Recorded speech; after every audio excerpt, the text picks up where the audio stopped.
ஓம் அகத்தீசாய நமோ. ஓம் அகத்தீசாய நமோ. ஓம் அகத்தீசாய நமோ. ஓம் அகத்தீசாய நமோ. ஓம் அகத்தீசாய நமோ. ஓம் அகத்தீசாய நமோ.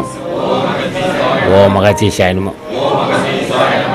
அன்புள்ள சன்மார்க்க சங்க தொண்டர்களே, உங்கள் அனைவருக்கும் வணக்கம். இந்த சங்கத்துக்கு தொண்டு சேர்கள் திருவடியை வணங்குகிறேன்.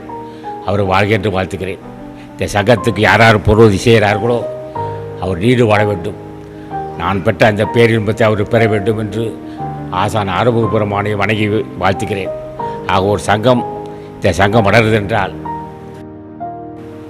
எல்லா மக்களுக்கும் நன்மை. எல்லாருக்கும் இந்த சங்கம் பல கோடி மக்கள் கன்னதனை செய்திருக்கு.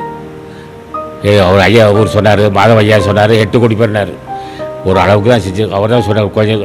ஆனால் அதை விட அதிகம் இருக்கும், எனக்கு கணக்கு தெரியல.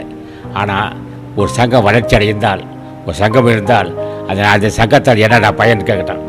அது ஏழை எளிய மக்களுக்கு பயனுள்ளதாக இருக்கணும். அவள் அடுத்த சங்கத்துக்கு என்னடா பயன் கேட்டான்.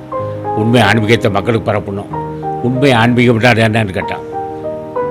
உயிர் கொலை செய்யாதே, புலால் உண்ணாதே, மாதம் ஒருத்தர் கனதானம் செய்யும், காலை மாலை அகத்தீசா, நந்தீசா, திருமண தேவா, முருகா, ஞான பண்டிதா, இந்த பாவி ஒரு பார்வை என்று சொல்வது தான் ஆன்மீகம்.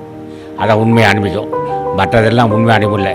அப்போ பசி அட்டுதல், உயிர் கொலை செய்யாதிருத்தல், காலை மாலை முருகா, தாயின் மேலான தெய்வமே, இந்த பாவி ஒரு பார்வை பாரப்பா, எதுக்கே கேட்டு காப்போம். நான் இல்லறமும் சிறக்கணும், அதே சமயத்தில் துறவுறமும் சிறக்கணும். 2க்குரிய அறிவு தரணும். இல்லறத்துக்கு தேவையான பொருளுதவி செய்யும், அதே சமயத்தில் ஞானத்துக்குரிய அறிவும் கொடு. அப்போ ஞான செல்வத்தையும் இல்லறத்தையும் சிறப்பாக செய்யணும். ஞான வாழ்வும் சிறக்கணும், இல்லறமும் சிறக்கணும்னா அப்போ 2மே சேர்ந்தது. ஆக அடிப்படை இந்த துறை மனைவி கூடவே இருக்கலாம், வியாபாரம் செய்யலாம், விவசாயம் செய்யலாம், உத்தியோகம் செய்யலாம். ஆனால் சிந்தை மட்டும் அகத்தீசா, நீ பெற்ற அந்த பேரானந்தத்தை, மரணமில்லா பெருவாழ்வை அடிமை பெற வேண்டும் தாயே, இப்படி கேட்கணும். நாயினை கடையனாக என்னையும் ஒரு பொருட்டாக மதித்து நீ எனக்கு அருள் செய்ய வேண்டுமப்பா. இப்படி கேட்டால் நிச்சயம் அவர் மனம் மறக்கும்.